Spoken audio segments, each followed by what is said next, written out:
우리는 지난주 예수님의 죽음과 그 죽음의 현장에 서 있었던 한 이방인 백부장의 고백, 그는 진실로 하나님의 아들이었도다라는 강도처럼 십자가에 달려 돌아가시는 예수를 향한 놀라운 고백을 우리가 들을 수 있었습니다.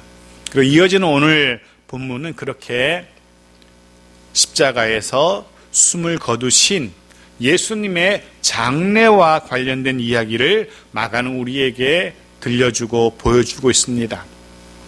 오늘도 이 짧은 본문의 말씀을 통해서 우리들 모두에게 말씀하시는 성령 하나님의 새로운 음성이 우리 모두에게 들리는 그런 복되고 귀한 시간이기를 간절히 소원합니다. 자, 40절 말씀입니다. 같이 읽을까요? 40절 시작. 멀리서 바라보는 여자들도 있었는데 그 중에 막달라 마리아와 또 작은 야고보와 요새 어머니 마리아와 또 살로메가 있었으니, 저자인 마가는 예수님의 그 십자가 현장에 있었던 또 다른 인물들을 우리에게 소개해 줍니다. 지금까지 마가는 그 십자가를 중심으로 해서 여러 인물들을 우리에게 소개하고 있었습니다. 예를 들면 로마 군병들이 있었고요, 대제사장들, 서기관들이 있었고요, 또 예수를 십자가에 못 박으라고 외치던 사람들도 그 십자가 주변에 있었습니다. 지나가는 사람들, 예수를 조롱하며 비웃던 그런 이들도 십자가 주변에 등장했었죠. 그리고 오늘 또 다른 이들이 등장합니다. 여자들이었습니다. 마가는 그들 중에 몇 사람의 이름도 우리에게 들려주고 있습니다. 첫 번째, 막달라 마리아라는 여인입니다. 누가복음은 이 여인이 7 귀신 들렸다, 그리고 예수님께서 그를 고쳐주신 여인이다 라고 그렇게 우리에게 그에 대한 정보를 알려주고 있습니다. 또 작은 야고보와 요새 어머니 마리아, 그리고 살로메라는 여인, 이런 사람들이 있었다라고 우리에게 여인들의 이름을 제공해 줍니다. 살로메는 제자 야고보와 요한의 어머니이기도 합니다. 마가는 이 여인들이 예수님께서 십자가에 달려 돌아가시는 모습을 유심히 눈여겨 바라보고 있었다라고 그렇게 기록하고 있습니다.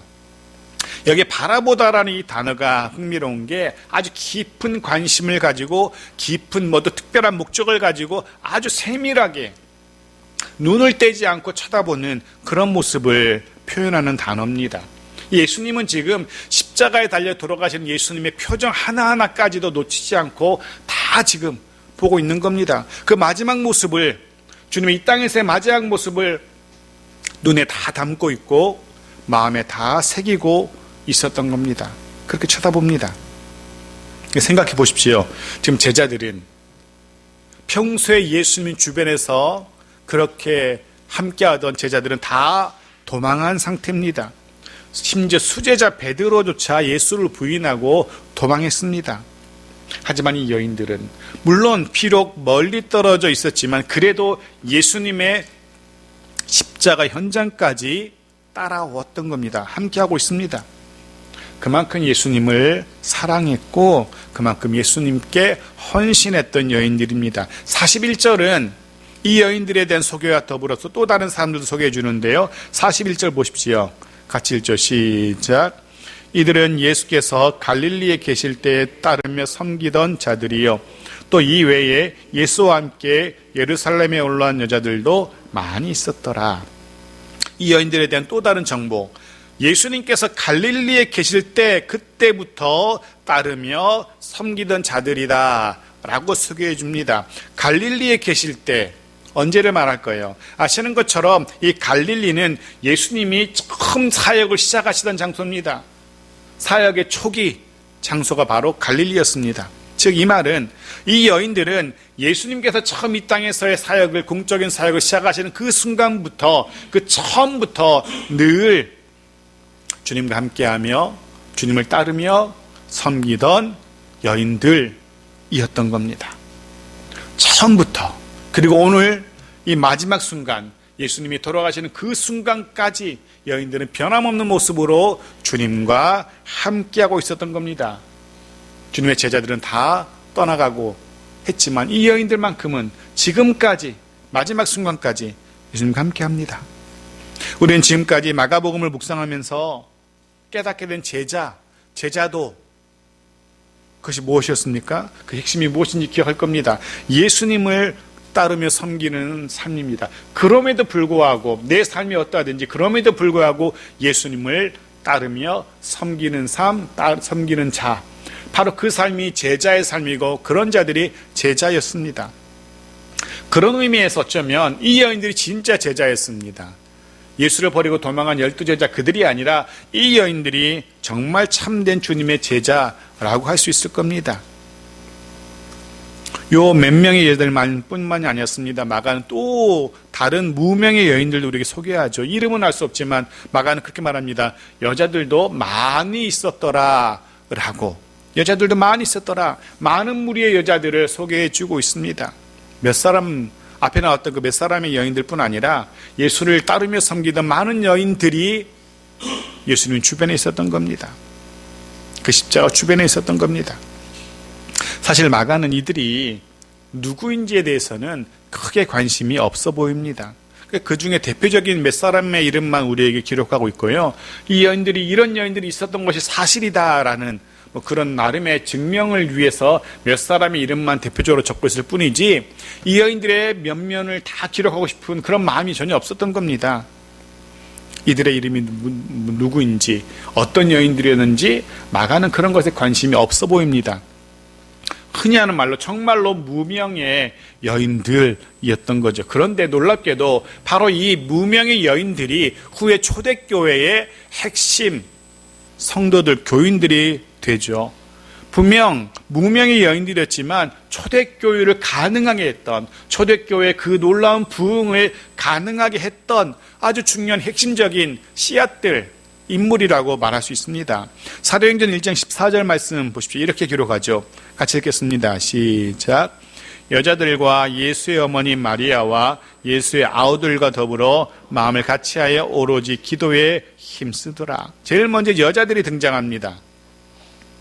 이름이 밝혀지지 않았지만 이 무명의 여인들, 사도행전 이 교회의 모습을 기록할 때 가장 먼저 등장하던 이 여인들을 우리가 주목할 필요가 있을 겁니다. 누구일까? 이름도 밝혀지지 않았는데 가장 먼저 등장합니다. 심지어 예수의 어머니 마리아와 예수의 아우들, 그들보다 먼저 등장합니다.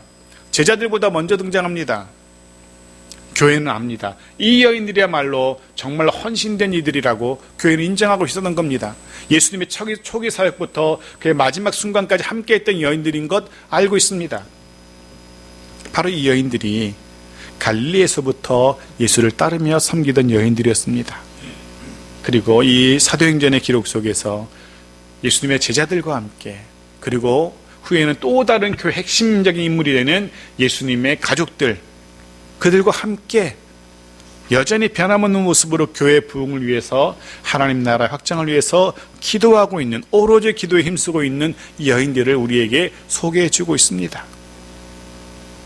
중요한 건 이겁니다. 이들이 누구인가가 아닙니다.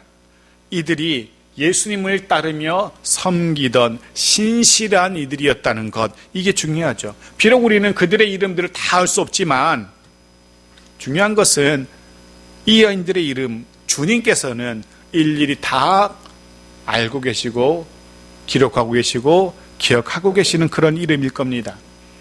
이 땅에서는 흔히 말하는 무명한 자들, 이름 없는 자들이었지만 하나님 나라에 가면 완전히 상황이 역전될 겁니다. 그 나라에서는 엄청나게 유명한 이들일 겁니다. 모두가 다 이들의 이름을 알고 있는, 이름만 되면 흔히 하는 말로 그냥 무사통과하는 그 정도 유명한 이들일 겁니다. 하나님 나라 성경책에는, 그 생명책에는 가장 크게, 가장 빛나게 이름된 유명한 이름들일 겁니다. 사랑하는 성도 여러분, 저와 여러분의 이름이 그럴 수 있기를 바랍니다. 그럴 겁니다. 어쩌면 이 땅에서는 기억하는 이 별로 없다 할지라도, 알아지는 이 별로 없다 할지라도 너무 그렇게 실망하거나 낙심하거나 좌절할 필요 없습니다. 여러분, 그런 생각 해봤습니다. 한 주간 동안 기도원에 이렇게 격리돼 누워있으면서 그런 생각 해봤어요. 지금 이 순간 나라는 사람을 몇 사람이나 기억하고 있을까? 그런 생각을 해봤어요. 지금 이 순간 나라는 사람을 내가 이렇게 지금 이렇게 살아가고 있는데 나의 모습을 몇 사람이나 관심을 가지고 혹은 기도해주고 있을까? 그런 생각을 한번 해봤어요. 일주일 내내 전화 한 통 안 오더라고요. 제가 했어요, 전화를. 누구누구한테 해가지고 나 다 죽어가 막 그러면서 아무도 관심 없을 수도 있겠다. 그런 생각도 했었어요. 물론 가족들은 좀 다르겠지만 친구들, 선후배들 그런 생각 해봤습니다. 얼마나 나를 기억하고 있을까? 어쩌면 이 땅에서는 기억하지 못하는 그런 우리들일지 모르겠지만 분명한 사실은 하나님의 나라에서는 그 어떤 이들보다 빛나게 밝게 빛나는 그런 유명한 이름이어야 할 겁니다. 그럴 수 있기를 주 이름으로 축복합니다. 자, 42절입니다. 같이 읽죠. 시작. 이날은 준비일 곧 안식일 전날이므로 저물었을 때에. 마가는 이 날이 무슨 날인지 안식일 전날이라고 언급하는 이유가 있습니다. 왜냐하면 예수님의 장례와 관련이 있기 때문입니다. 유대인들은 안식일을 부정하게 하게 하지 않으려고 안식일 전에 서둘러 장례를 후딱 해치워버립니다. 안식일 날은 장례를 치르지 않습니다. 안식일이 부정해질 수 있기 때문에. 예수님의 경우도 마찬가지였습니다. 예수님의 경우도 안식일 지나서 장례를 치를 수 없기 때문에 그 안식일이 시작되기 전에 장례를 치르려고 하는 겁니다. 요한복음은 좀 더 자세하게 설명하는데요. 19장 31절 말씀 보십시오. 같이 읽죠. 시작. 이날은 준비일이라 유대인들은 그 안식일이 큰 날이므로 그 안식일의 시체들을 십자가에 두지 아니하려 하여 빌라도에게 그들의 다리를 꺾어 시체를 치워달라 하니. 예수님의 시체도 십자가에서 내려져 있어요. 날이 저물고 안식일이 시작되면은 아무도 그 시체에 손댈 수도 없고 장례를 드릴 수도 없고 그렇다고 해서 거기 매달아서 그 땅을 부정하게 만들 수도 없고. 문제는 대부분의 경우 이렇게 십자가에서 내려진 사형수 중범죄자의 시체는 인근의 골짜기에 던져버려버립니다. 해서 그곳 이름을 해골의 골짜기라고 불렀던 것 같기도 합니다. 중범죄자의 경우에 아무도 시체를 가져다가 장례를 치르려 하지 않기 때문입니다. 가족들마저도 그냥 말로 손절하는 거죠. 왜냐하면 그런 중범죄자의 시체를 가져다가 장례를 치르면 함께 싸잡아서 욕을 먹을 수 있기 때문에. 혹시 이렇게 강도라든가 또 예수님처럼 흔히 말하는 정치범, 사내들인 공에 눈밖에 난 사람들, 이들의 시체를 가져다 장례를 치르면 너도 그들과 같은 패거리야? 라고 자신도 범죄자로 혹은 범죄에 동조한 자로 취급당할 수 있기 때문에 십자가에 달려서 죽음을 당한 사형수들은 대부분 장례를 치르지 않는답니다. 그냥 골짜기에 갖다 버린답니다. 예수님의 경우도 마찬가지 그런 꼴이 될 겁니다. 예수님의 시체도 자칫 누군가가 가져다가 장례를 치르려 했다가는 그 역시 사내들인 공회에 눈밖에 나고 자신도 그 꼴을 당할 수 있기 때문에 아무도 시체를 가져가려 하지 않을 겁니다. 사실 이미 제자들도 다 도망한 상태고. 해서 십자가에서 내려진 예수님의 시체도 다른 범죄자들처럼 다른 강도들처럼 해골의 골짜기에 던져 버려지게 될 것이고 짐승의 밥이 될 것이고 시간이 지나면 불태워질 겁니다. 그런데 이때 한 사람이 등장하죠. 바로 43절에 이 사람이 등장합니다. 같이 읽죠. 시작. 아리마대 사람 요셉이 와서 당돌이 빌라도에게 들어가 예수의 시체를 달라 하니 이 사람은 존경받는 공회원이요 하나님의 나라를 기다리는 자라.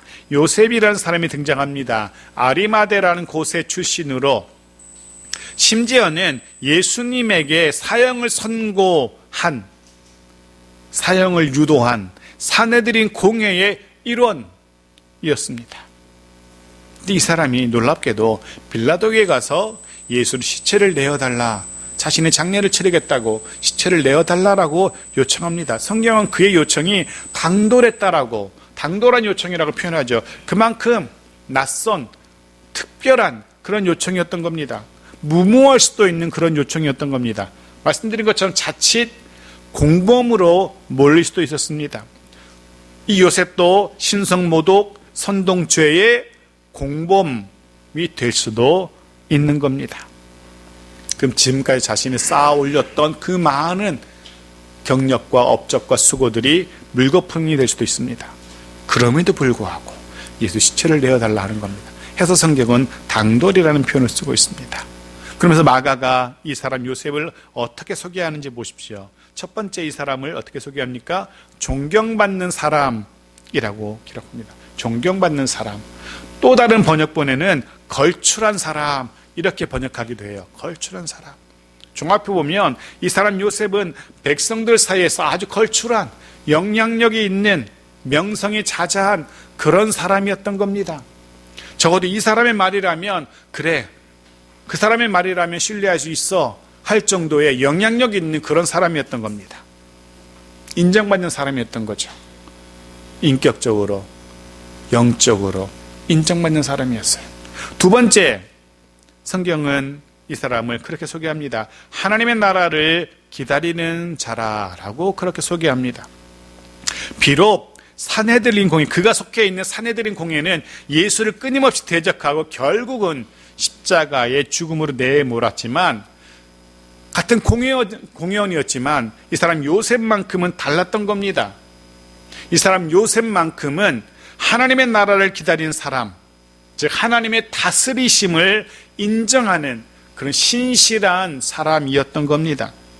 이 땅에 하나님의 통치가 실현되기를 간절히 소망하던 요셉이었던 겁니다. 로마의 통치가 아니라, 자신이 속해 있었던 산헤드린 공회의 통치가 아니라 하나님의 통치, 하나님의 다스리시는 그 나라가 임하기를 손꼽아 기다리던 그런 사람이었던 겁니다. 사실 유대 사회에서 공회원이고 그리고 백성들 사이에서 영향력이 큰 인정받는 사람이라면 얼마든지 지금 자신의 현재의 삶에 만족하고 살만합니다. 흔히 하는 말로 아쉬울 게 없는, 이룰 거 다 이룬, 갖추고 다 갖춘 성공적인 삶을 살아가는 사람입니다.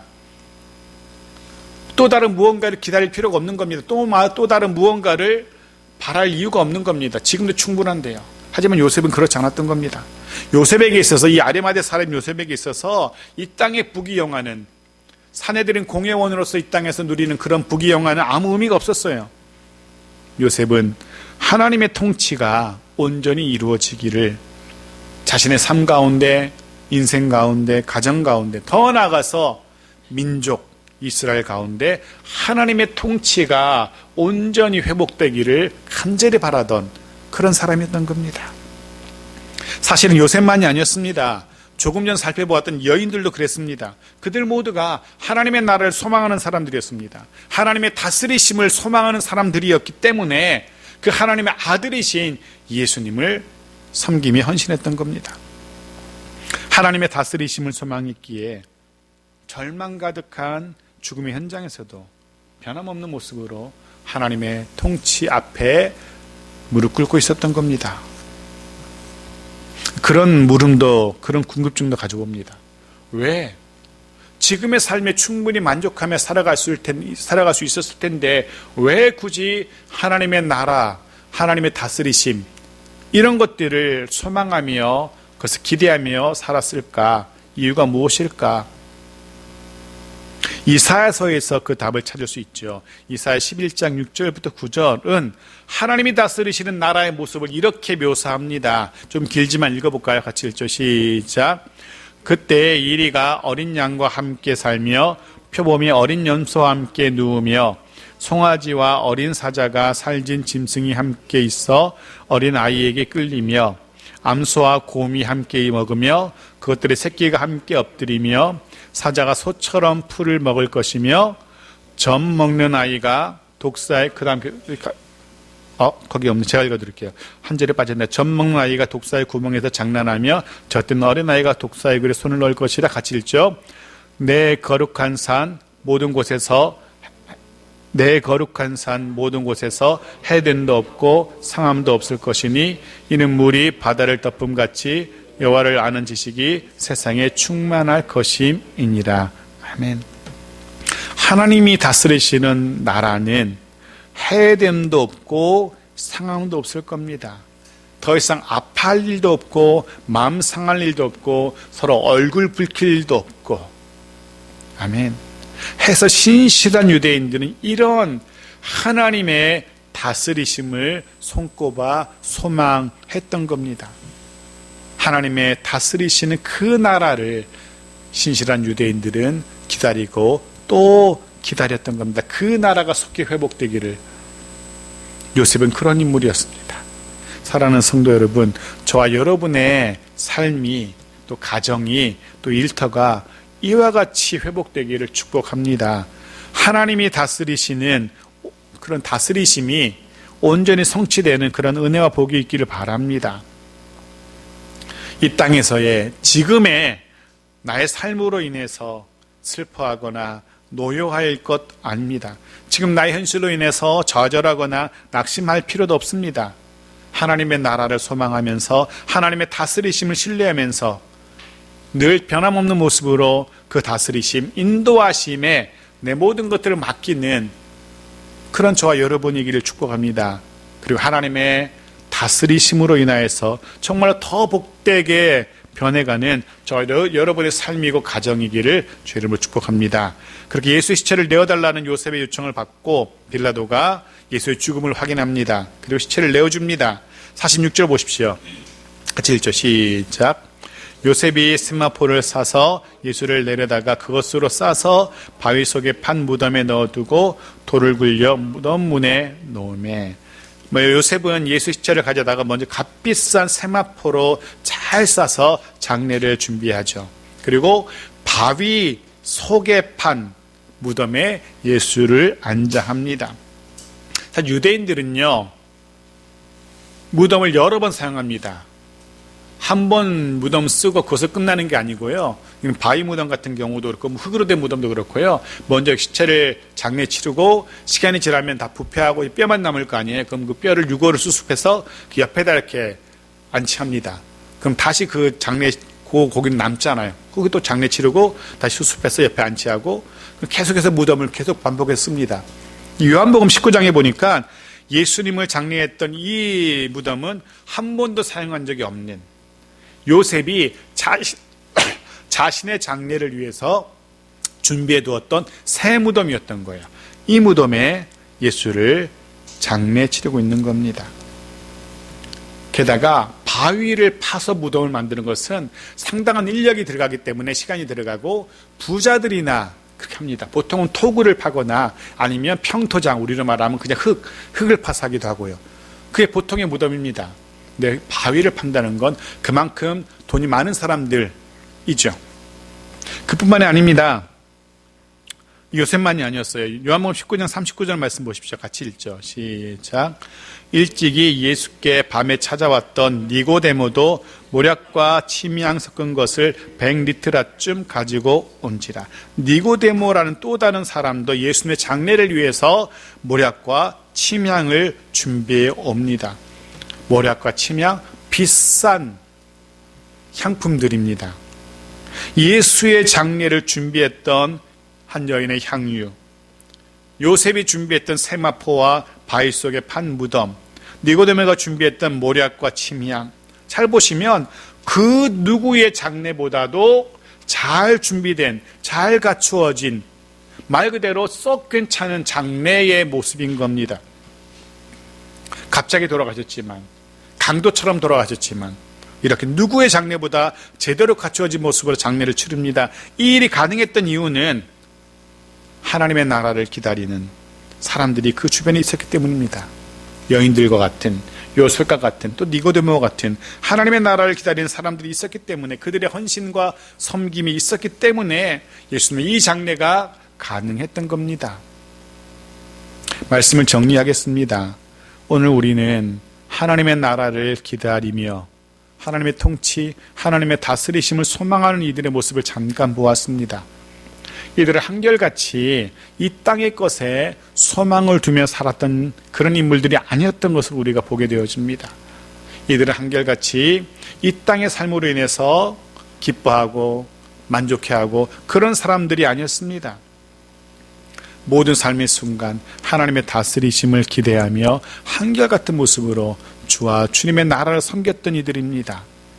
바라기는 저와 여러분도 그런 사람들이기를 소원합니다.